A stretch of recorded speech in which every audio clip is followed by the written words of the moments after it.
Veteran finds German Shepherd swimming 135 miles offshore. Then something incredible happens. Before we dive into the story, drop a comment below and tell us where you're watching from. Enjoy the story. The Florida Sea March. The sky was cloudless, but the wind raged violently. Waves nearly 6 feet high slammed against the sides of the old wooden boat, producing deep, muffled sounds, like the ocean exhaling in sorrow. The silver-gray vessel, its paint flaking with age, drifted alone across the vast, ink-dark water. James Holloway gripped the wheel tightly. His calloused hands still held the calm of a man who had survived 3 naval campaigns. He wasn't here to fish, to hunt for treasure, or to escape. He simply wanted one quiet day amid the waves, where memories stopped screaming and old pain no longer pounded at his temples like the surf. But in the middle of that silence, where only wind and salt lingered, James saw it. At first, he thought it was driftwood, long, gray, bobbing awkwardly. But then a movement, a feeble kick. James squinted and raised his binoculars. "Dear Lord," he whispered, "not driftwood. A dog, a German Shepherd." Its body was almost entirely submerged, only its head barely rising above the waves. Its eyes were open, full of despair. Its ears drooped, and each paddle of its legs made its whole body tremble as if the sea were draining its very soul. James didn't think, didn't weigh options. His old instincts flared up like an unshakable command. He pulled the anchor rope, tossed down the rope ladder, and dove into the water. The cold gripped his chest like a vice. The first wave hit his face like a slab of ice. But he didn't slow. He swam with movements honed by years of training, strong, purposeful, without hesitation. The dog was no longer kicking. Its eyes were closed. James grabbed its neck with one arm, paddling with the other back toward the boat. In his head, every sound faded except for a whisper carried on the wind. "Faster, James. Faster." By the time his hand touched the side of the boat, his legs were jelly. But he didn't let go. One hand pushed the dog up the rope ladder, the other followed. On the deck, he collapsed to his knees, gasping as if he'd never breathed before. The dog lay motionless, water dripping from its dark fur, pooling on the worn wood. "You're not dying," James murmured, his trembling hand stroking the animal's head. "You made it this far. You can't die now." He wrapped it in his old coat. One amber eye cracked open. No panic, no fear, just a hollow gaze, deep and ancient, like a well that had seen too much.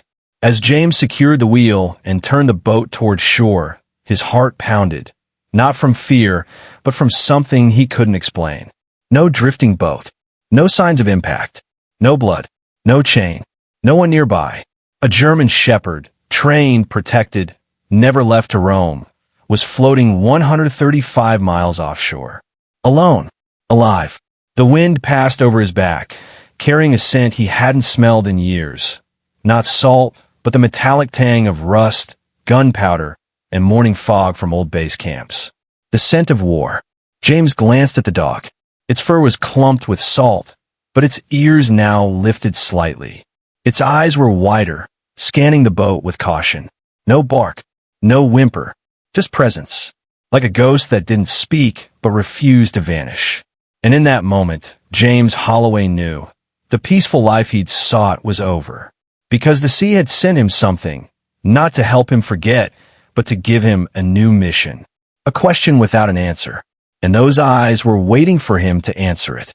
His sun had just begun to dip westward when James Holloway turned the boat toward shore, his weathered hands gripping the wheel as if afraid it might vanish into the cold depths. The wind had calmed, but the air still carried the tang of salt and seaweed. Something ancient, something unsaid. Behind him, the German Shepherd lay curled beneath a thick blanket, eyes half closed, struggling to hold on to breath. No words were spoken, but inside the cramped wooden boat, a soundless voice began to rise, the voice of wounds that had no language. By the time James reached the dock, the sun hung low behind the palms. He didn't take the dog to a large clinic or rescue center. His instincts told him that places bustling with people weren't meant for souls that had just outrun death. Instead, he drove southwest toward a small town nestled on the edge of the woods to an old veterinary clinic called Willow Pines Veterinary. The place looked like it belonged on a vintage postcard. A porch draped in ivy, a wooden wind chime clinking softly as James pushed open the door. A young receptionist looked up, surprise flashing in her eyes at the sight of the trembling creature in his arms. No chip, no collar, nothing at all. The veterinarian, an older woman named Martha, said for the third time, gently parting the wet fur around the dog's neck. "Accept this." She placed a small, rusted piece of metal onto the stainless steel tray. It wasn't large, about half the size of a coin, but when James picked it up, his heart clenched. Beneath the salt crust and rust, one letter was etched. R. Martha looked at James, her gaze asking the question. He didn't answer, just stared at the unmoving animal on the table. The dog was still breathing, faint, steady, but not failing. Its deep brown eyes were half open. Not afraid, not angry, just alert. A quiet watchfulness that felt practiced, like a reflex honed over years. Like someone who survived the storm but never truly slept again. James recognized that look. He'd seen it before, in the mirror, on nights when he woke in a cold sweat, alone in his cabin, chased by nightmares that had long lost their names. "Could be a trained dog," Martha said, her voice sharp with thought. "The way it doesn't flinch when I touch the hind leg. That's not a house pet's reaction." James gave a small nod. He didn't say it aloud, but in his heart, the name had already formed. Ranger. Night had fallen by the time James drove back to his lakeside cabin. Ranger lay quietly in the back seat, wrapped in the old patrol blanket James had used during frostbitten winter shifts. Glancing in the rearview mirror now and then, James noted there was no squirming, no whining. But every time the car jostled over a bump, Ranger flinched slightly, quick, precise, like it wasn't instinct but training. When they reached the moss-covered cabin, James gently carried Ranger inside, cradling him like a part of himself. He laid the dog on an old cushion by the fire, fed logs to the flames, and poured a bowl of warm water. The fire's flicker cast orange shadows on Ranger's matted fur, blending smoke and shadow across his shape. That night, James didn't sleep. He sat beside Ranger, hand resting on damp fur, feeling every shallow breath. Each exhale was a defiance against death. Each blink a memory trying to return. He spooned some thin broth into a bowl and placed it near the muzzle. Ranger didn't eat, but his eyes followed James' every move. Steady, unwavering. Then, in the silence of the night, while the forest insects sang and the wind rustled the pine, Ranger stirred. Weakly, but with intention, he lifted his head and placed his muzzle gently onto James's hand. A simple gesture, but it spoke volumes. James whispered, "I know. I've swum that sea too. No raft, no compass. But I didn't sink either." At dawn, James rose early. The sun spilled through the dense pines, golden and warm. Ranger was still lying where he'd been placed, but his eyes were wider now. James set a bowl of boiled meat in front of him. This time, after a pause, Ranger began to eat, slow, controlled, deliberate. James watched closely. There was something about the way Ranger ate, not ravenous, not hesitant, but as if remembering steps. A protocol, where a rescue helicopter flew overhead. A common sound in a fishing-heavy region like this. Ranger didn't bark or hide. He perked up, ears pointed, head turned sharply, and then rose to his feet on 3 legs. His body trembled slightly, but his gaze sharpened. He stood like a soldier waiting for orders, as if he had once belonged to that sound. James felt a chill creep down his spine. He stepped slowly onto the porch, standing beside Ranger. The lake shimmered under the morning sun. Yet in that peaceful moment, something had shifted. A new presence, heavy but not hostile, had entered his life. And James was no longer the only keeper of memory. He bent down and gently stroked the spot on Ranger's neck, with a rusted tag with the letter R had once clung. "Ranger," he repeated softly, like it was more than a name, like it was a cipher, a key to a story not yet told. Far off, on a hill beyond the lake, a small herd of deer glided silently through the mist like ghosts. A breeze swept through the porch, making the wooden chimes above the murmur. Ranger lifted his head, ears tilted toward the wind. His dark eyes flickered, lit for a moment, like he heard a familiar voice calling from another world. His story hadn't begun here. But perhaps, with James, it could be rewritten. In fire, in water, in memory, in a promise unspoken. You have been found. Untold memories, a veteran and a four-legged soldier. The sea wind howled through the old pine trees surrounding James Holloway's weathered wooden cabin. Every early morning, before the sun pierced the thick mist that veiled the bay, the aging veteran would rise, brew himself a cup of strong black coffee, and open the front door. The world was always still, just the sound of waves crashing, and occasionally the caw of a distant crow. But since Ranger's arrival, that silence seemed to carry a new rhythm, quiet, resilient, and full of mystery. The German shepherd, whom James had named Ranger, lay stretched near the fireplace, ears slightly raised as if listening to something beyond human senses. Since the night he was rescued from the ocean, Ranger had not barked. He didn't whine, didn't yelp. He also didn't leap with excitement at the sight of food or affection like other dogs might. Instead, he moved gently, discreetly, like a shadow, always keeping a careful distance. And those eyes, oh, those eyes, they never left James, watching him with an alertness that bordered on supernatural. James had seen that look before, not in dogs, but in the eyes of fellow soldiers during deployments in the Middle East, survivors of firefights, men who had stared down the line between life and death and come back changed. It wasn't fear. It was something deeper. The gaze of someone who had seen what no one should see and still kept going. One afternoon, as the sky darkened and the first rumbles of thunder echoed from afar, James was splitting wood behind the cabin. He heard a sudden noise from the front. Not a bark, but the thud of paws hitting the wooden floor. Ranger burst out of the cabin, not in fear, not to hide, but standing tall in the open yard, body taut like he was waiting for a command. James set the axe down and watched in silence. Ranger didn't flinch, even as the thunder rolled like artillery fire, something most dogs would panic over. But Ranger didn't. His eyes locked on the horizon where storm clouds swirled. Cold, steady, like a sentinel awaiting orders. That night, James opened his old field notebook, the one he used in the Navy to record observations. On the first page, he wrote about Ranger, not a house dog, not a wild animal, like a soldier trained to survive, to stay silent, to watch, and if needed, to fight. In the days that followed, James began testing old commands, verbal cues he once used in tactical operations. Freeze. Ranger stopped instantly, still as stone. Down. He flattened to the ground, eyes locked on the perimeter. It wasn't chance. It couldn't be. The responses were too sharp, too fast, too intentional. As if he had been trained, not by an ordinary owner, but by the military.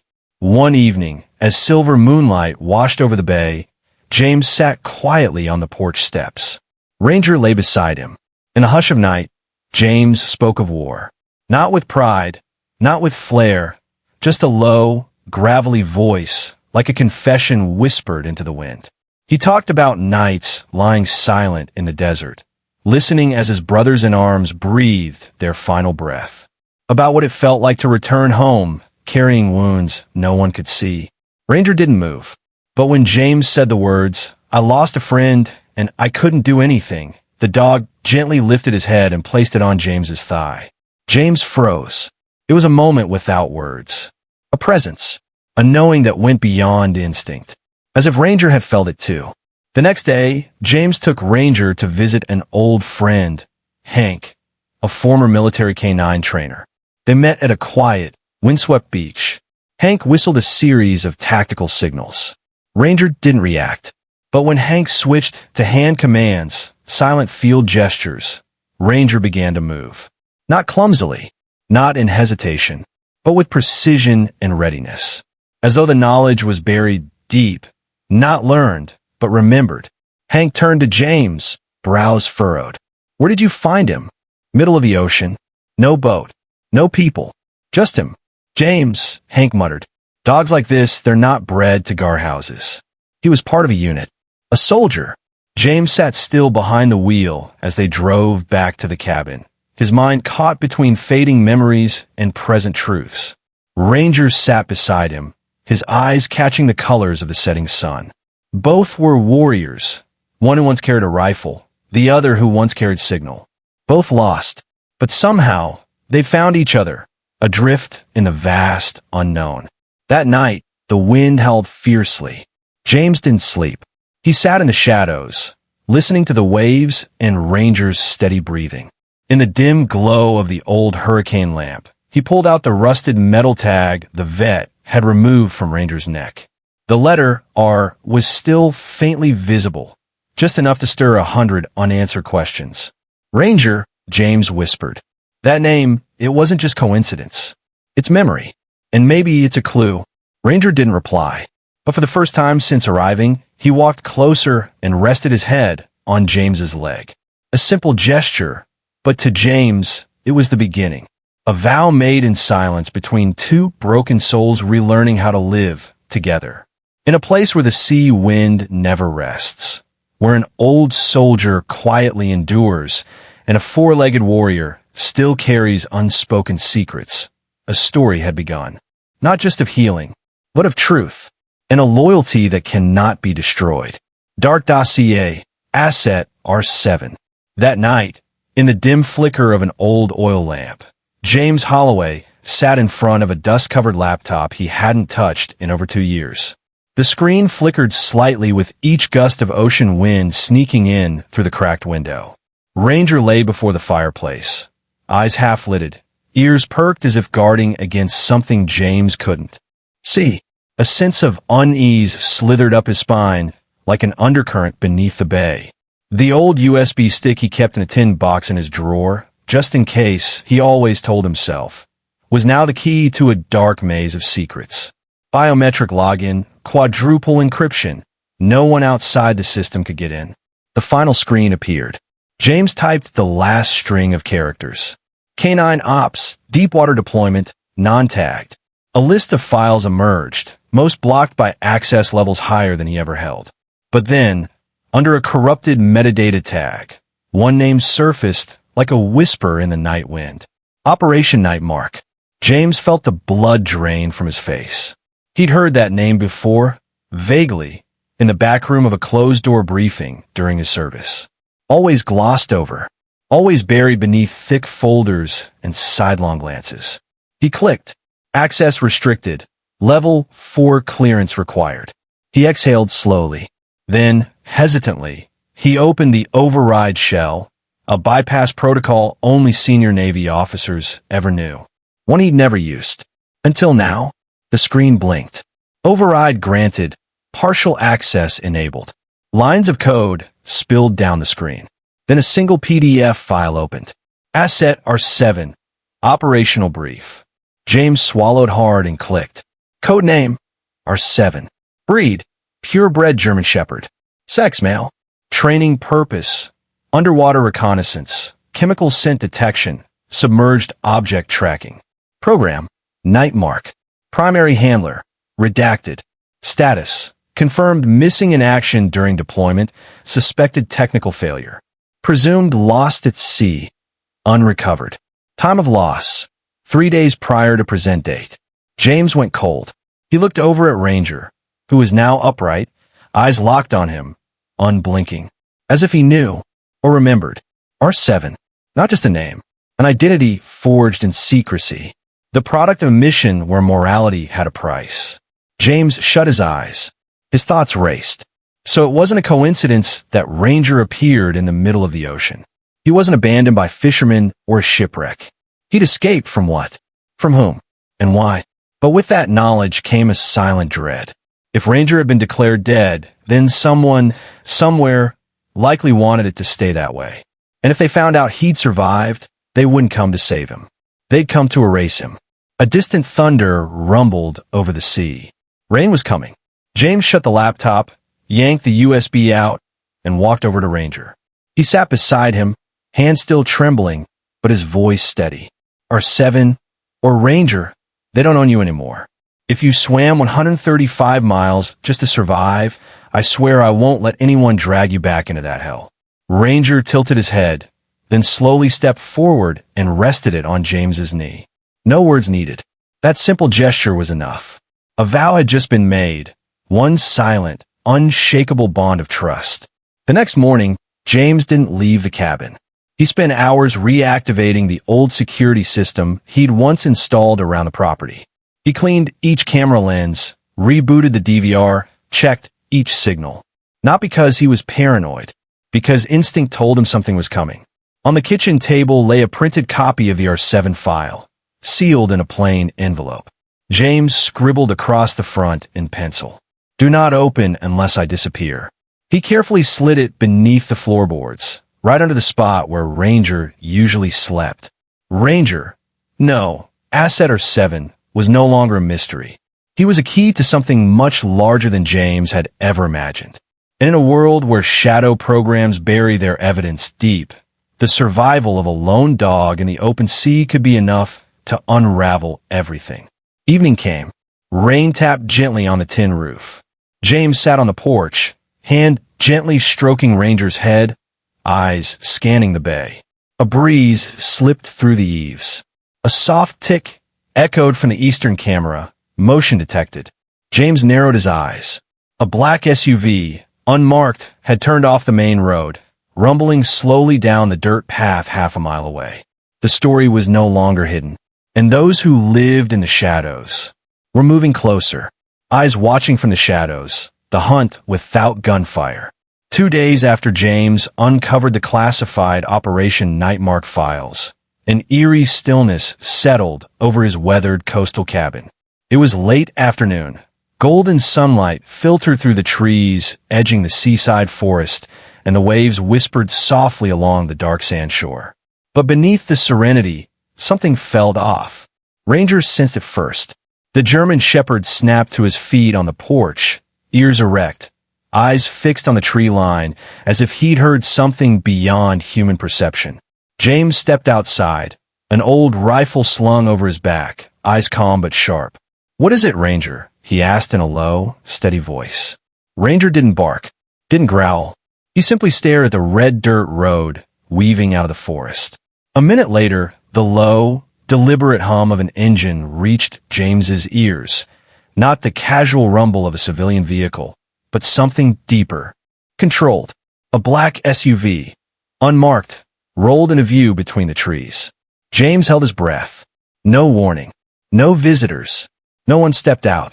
The vehicle just sat there, headlights off, windows up, silent, watching like a pair of unseen eyes inside the dark. Ranger exhaled a low breath and moved closer to James. This wasn't someone lost. This was someone looking, or someone reclaiming. James didn't wait for the situation to tip against them. "We're leaving.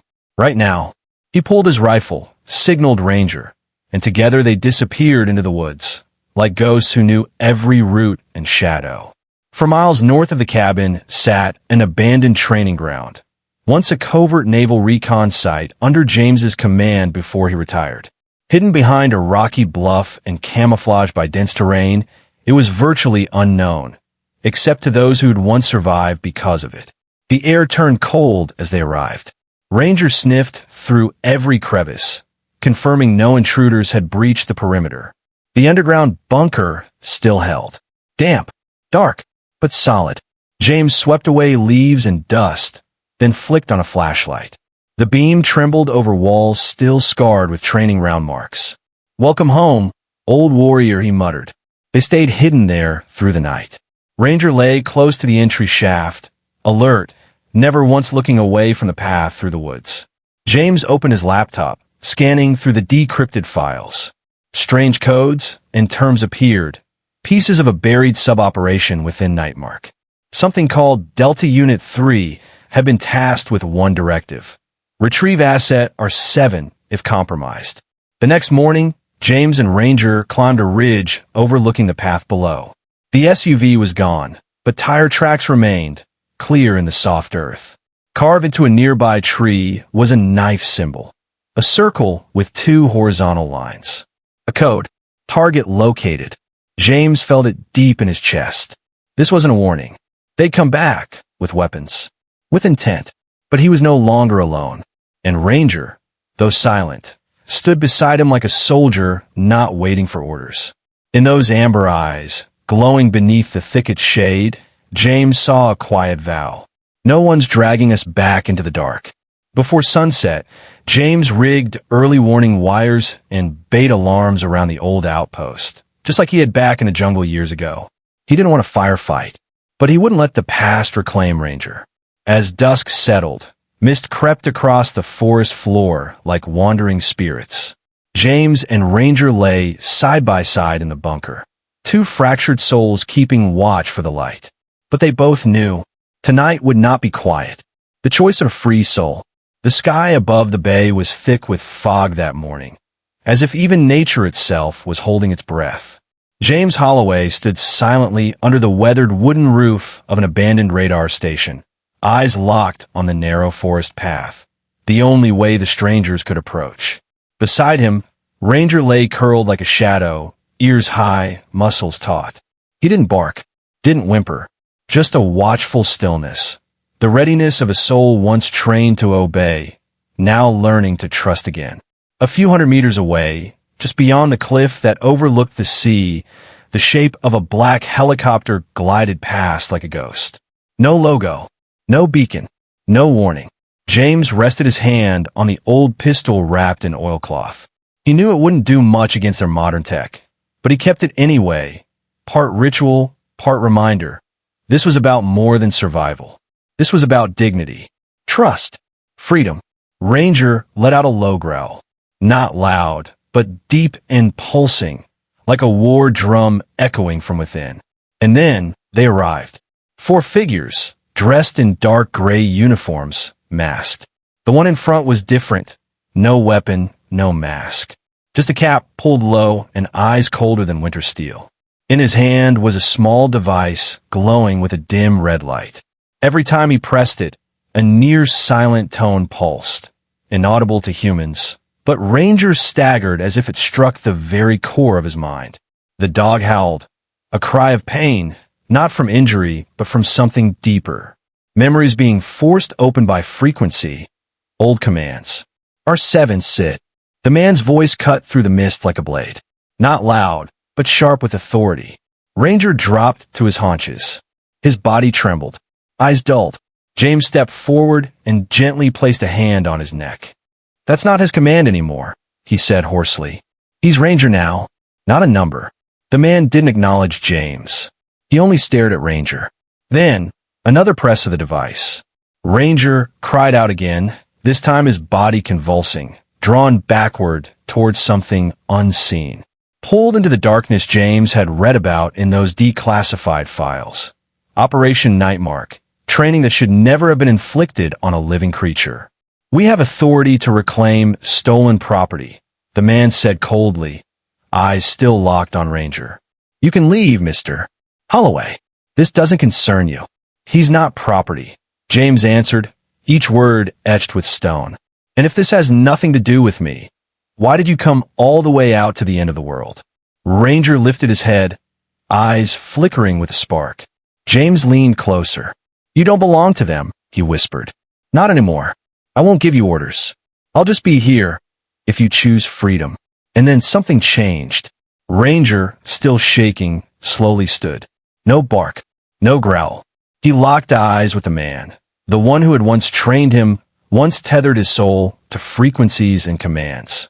One step, then another. Ranger moved forward. The man smiled faintly and lifted the device again.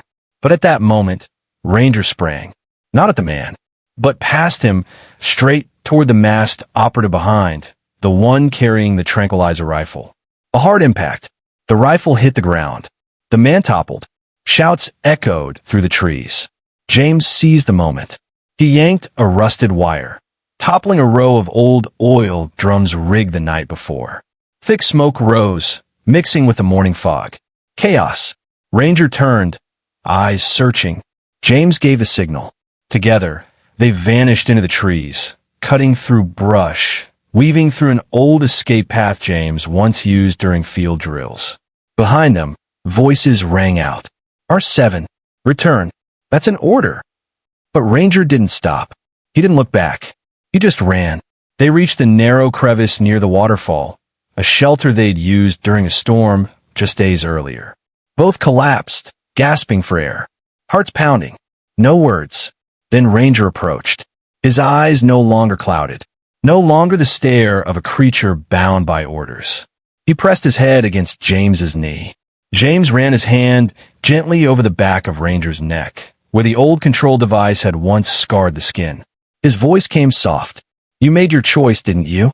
Ranger looked up, and in reply, he gave a quiet bark. Not a warning, but a promise. Gentle, but echoing like an oath. In the mist, on wet stone, as the sounds of the forest beat like the earth's own heart, an old soldier and a four-legged warrior stood together. Not for duty, not for command, but for something greater. Presence and trust. Ranger was no longer R7, no longer a project, no longer a weapon. He was a free soul, and that soul, on that morning, had chosen the light. Becoming himself, Ranger and the new collar. Morning in the small, coastal town began with a thin veil of mist curling around wooden rooftops, where wind chimes whispered like the voices of old souls. James and Ranger walked down the main street, each storefront bearing the marks of time, peeling paint, weathered wooden signs, and the soft echo of boot steps on the stone-paved sidewalk. Ranger strode beside James. No leash, no muzzle. Just two beings, a man and a dog, walking together as if they had known each other in another lifetime. Locals had begun to murmur about them. The war vet and the dog that came back from the ocean. There were nods of quiet respect, knowing glances, and a few curious children who ran up just to brush their fingers through Ranger's dark fur, giggling when he looked at them with a stern, but not unfriendly, gaze. The pet shop sat on the corner, next to an old gas station. Inside, warm light-bathed shelves lined with collars, toys, and ceramic food bowls glazed in sea green. Linda, the shop owner, a woman in her 60s with silver curls, was waiting for them. She held up a chestnut leather collar, hand-stitched with fine detailing, and at its center, a small brass tag etched with one word, Ranger. James reached out and took the collar. For a moment, time stood still. He knelt down and gently fastened it around Ranger's neck. No more code numbers. No more chains. You are who you are now. And this name is proof. Linda stood silently, hand to her chest. I heard stories about the dog from the sea. Nobody believed it at first, but when you look into his eyes, you understand. Ranger didn't flinch. He stood tall, calmly meeting her gaze, as if offering thanks, not with frantic tail wags or excited jumps like an ordinary dog, but with his eyes, steady, weathered, and profoundly deep. Later, James and Ranger walked along the beach, where gentle waves lapped at the sand like they were soothing old memories. James brought a worn tennis ball and tossed it into the distance. Ranger hesitated a moment, then slowly trotted. After it, not fast, not eager, but free. When he returned with the ball, James laughed. It was the first time he had seen Ranger play. Not reacting to commands, not following old instincts, but simply living. In the sand, their footprints, man and dog, merged into a path no one had drawn, yet clearly marked. A path that led from blood-stained memories to quiet, present peace. That evening, back at the cabin, James hung Ranger's old collar, the rusted metal tag engraved with R, on a wooden hook beside the window. The past is here, he whispered, but today begins with your name. Ranger lay beside the fireplace, eyes half closed, chest rising in a steady rhythm. By his ears, the ocean breeze slipped through the cracks in the old cabin walls, carrying with it salt, wave song, and sometimes unspoken murmurs too soft to name. James sat beside him, hand gently tracing the ridge of his back. Maybe we don't get to choose where we start, he said softly, but we can choose where we end up. And sometimes we get to start again. In the flickering amber light dancing across the weathered wooden walls, Ranger's new collar glowed. not with the shine of medals or glory, but with something quieter, deeper, the acknowledgement that he was no longer a tool, but a soul, alive, aware, and capable of choosing. And that night, for the first time since pulling Ranger from the sea, James slept the whole way through. No nightmares, no flinching awake, just the sound of his friends breathing beside him. And somewhere beyond the window, the ocean whispered its blessing for a new beginning, for a soul once lost, that had finally found itself again. Calm waters, a story that spreads without noise. The morning sky stretched wide in a pale blue hush, gentle as the first breath after a long storm. On the porch of the small cabin by the bay, James sat quietly at an old wooden table, fingers wrapped around a steaming cup of coffee. His eyes followed a familiar silhouette walking silently along the shoreline. Ranger. The German shepherd, now wearing a leather collar engraved with his name, was no longer R7, no longer a controlled asset, but a soul that had survived, proud, quiet, and full of quiet power. Each paw print Ranger left on the damp sand seemed to press into time itself, a reminder that survival is also a form of courage. Stories about the dog found drifting in the ocean had begun to spread, not through the media or social networks, but in hushed tones from fishermen, from veterinary staff, from those who happened to pass the weather-worn cabin hidden by the sea breeze. People began to call him the soul from the storm, not because the tale was sensational, but because of his eyes that seemed to have witnessed something no human could name. One peaceful afternoon, an elderly couple from Georgia arrived at the cabin. They had once lost a military working dog during a mission near Cuba. They didn't expect anything. They only wanted to see Ranger. James invited them to sit on the porch, poured them tea, and let Ranger decide for himself. The dog approached slowly, cautiously, and then, unexpectedly, laid down between them, resting his head in the woman's lap. She wept, quietly, uncontrollably. No one spoke of war, but everyone understood. Some connection stretched beyond time and duty. James never replied to interview requests, never signed book deals, never accepted offers from rescue organizations. He didn't see himself as a hero, and Ranger didn't need to be a symbol. What they did was simply exist, an existence that made others, even those who had given up, pause and look again at their own hearts. At night, as the sun sank into the bay, the cabin glowed with warm, honey-colored light. James placed an old jazz record on the turntable, the crackling of the vinyl like footsteps through memory. Ranger lay at the threshold, eyes half closed, ears still perked, as if guarding some invisible border. "Someone asked why you don't bark, Ranger," James muttered, watching the sunset. "I told them, you bark when it matters. The rest of the time, you just listen." Like an old sentry, Ranger opened his eyes, didn't move much, just one long glance, deep enough to soften even the most guarded heart. Night fell. Waves rolled. Inside the modest wooden cabin, James wrote a few lines in his weathered notebook, beside a photo taken from afar, the silhouette of a dog standing on the bow of a boat, facing the open ocean, head held high as if listening to the call of the wind. Beneath the photo, he wrote, "Just once, the sea returned something no one believed was still alive." In the days that followed, the town's children started calling the stretch of beach where Ranger often walked the shore of hope. Someone placed hand-painted stones along the trail, images of a dog, a boat. The letters are drawn in ocean blue. No one knew who painted them, but the symbols stayed.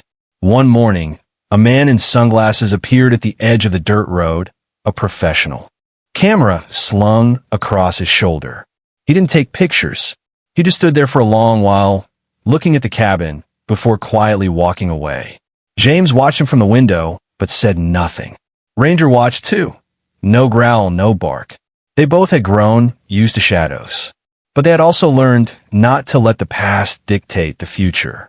As a new season arrived, Ranger ran across the beach like he was discovering freedom for the very first time. Each stride stirred something in those who watched, a silent reminder that not all pain needs explanation. Some things are meant to be witnessed and honored quietly.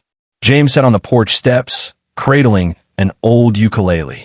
He strummed a few chords and glanced down at Ranger, who had returned and now lay at his feet. "You know, Ranger, if I were still in the unit, I'm not sure I'd have had the guts to disobey a direct order," he said softly. "But you chose trust, not command. And because of you, I'm learning how to choose that too." Ranger didn't respond, but his steady breathing under the golden light was answer enough. And so they stayed, no spotlight, no titles, just a cabin door that opened to the sea each morning. Just a dog who walked the beach each evening, wearing a collar engraved not with a serial number or assignment, but a name, not a command, not a code, just himself. Ranger, facing the past and forgiving yourself. Night settled slowly over the bay, the crescent moon a pale blade hanging just above the horizon, its reflection shattered across the glass-still water. In the fading glow of the stone fireplace, James Holloway sat on an old wooden chair, his breath merging with the distant hush of the waves. Beside him lay Ranger, the German shepherd who was no longer 7, resting quietly, his head on James's leg, eyes glowing amber in the dark like twin shards of listening light. In James's hand was a small object, a worn military dog tag engraved with the name, Michael J. Holloway. It wasn't his. It belonged to his younger brother, who had fallen in Basra, Iraq. James had never spoken about it. Not to anyone, not even a Ranger. But tonight, the waves inside him no longer crashed. They were receding, like the tide letting go. "You know, kid," James murmured, his voice soft as wind rustling through dry reeds. Ranger stirred slightly, but kept his head resting against him. He was the better one. Smile more. Did everything by the book. And me, I'm the one who made a home. The fire crackled. Memories didn't need words. Only the warmth of Ranger's body, and the night sky blanketing them both like a vast quilt woven from time and ghosts. Ranger didn't speak, but James knew. He understood. Not with thoughts, but with something deeper. The way only someone, or something, who had been trained to survive nameless missions could understand. Ranger knew what it meant to lose a partner, to wake from a nightmare and have no name to call out. James reached into his jacket and pulled out an old notebook, the one he'd kept since retiring from the Navy. Most of the pages were blank, but tonight he began to write. Not a report, not a journal, but a conversation with himself and with the dead. "Michael, I'm sorry for living in your place. I'm sorry I never found your body. I'm sorry I carried your tag like a substitute for my guilt. But today, I met Ranger, and I think if you saw him, you'd understand why I'm still here." A breeze drifted through the window, nudging the rough curtain. Ranger lifted his head, ears twitching, alert, then settled again, as if he, too, had heard something from a distance. Maybe it was the wind. Maybe it was a quiet reply from somewhere beyond. In the days that followed, James rose earlier.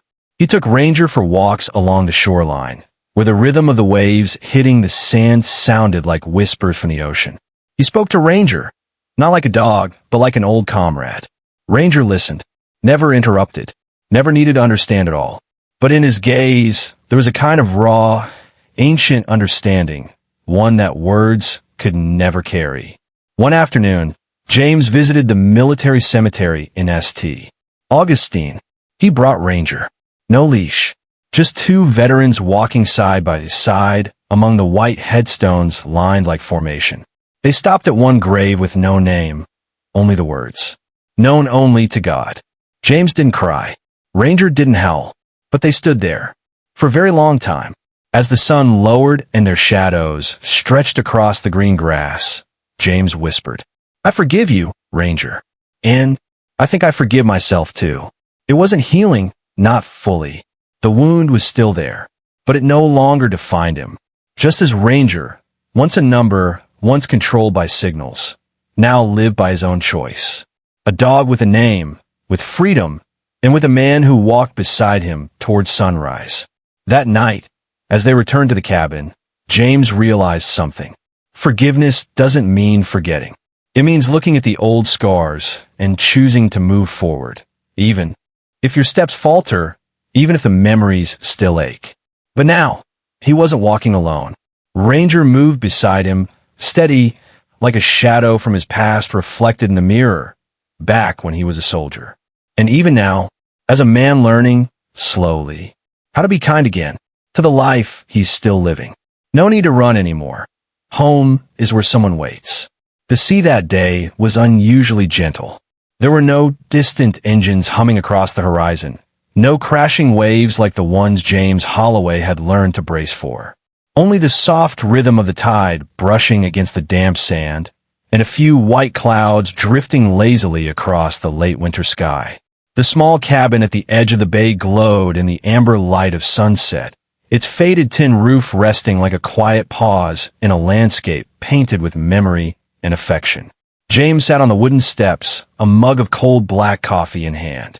Beside him, Ranger, the German shepherd once known only as her Seven, lay still, eyes focused on the open water, ears twitching occasionally as if attuned to frequencies no one else could hear.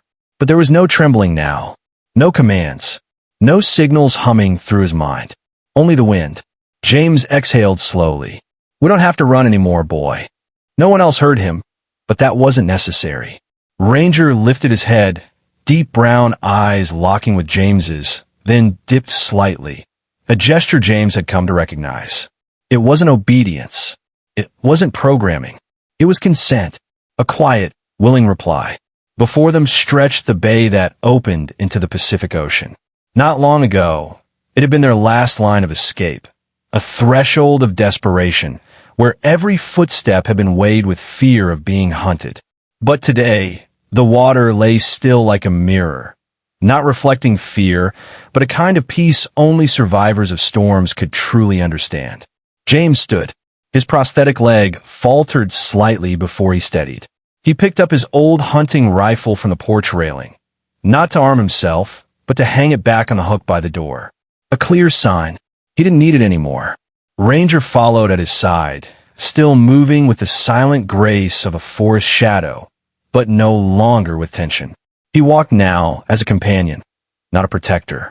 Inside the cabin, the soft yellow glow of a bare bulb lit the wooden walls. On one of them hung a new photograph, just taken the day before. A simple image, James seated, half smiling, his hand resting gently on Ranger's head. Morning light spilled in from behind, softening the scars of time. No one came. No interviews. No more pursuit. It was as if the world had shifted into a quieter place, where what remained could no longer be measured in years or accolades, but only in presence. James tossed a few logs into the fireplace. The flame rose, not fierce but slow and steady, like warmth rediscovered by someone long accustomed to darkness. Ranger curled up beside him, resting his head on James's foot.